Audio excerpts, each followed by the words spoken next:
ba lép nu dây đây nào vắng ngồi hừng lùi po nghe hừng gió thinh po nghe ngày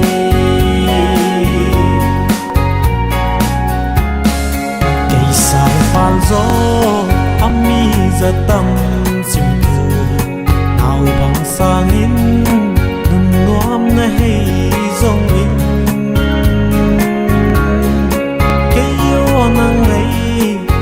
băng kỳ hè mong nghe sẽ lòng hay in không đắm đêm hình sang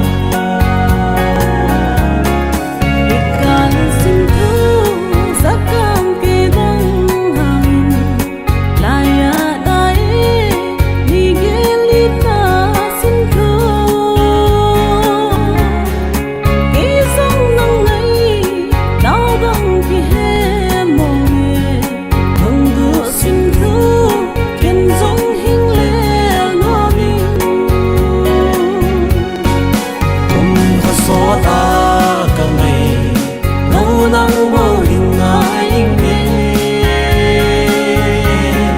tan lại bên ba lép nu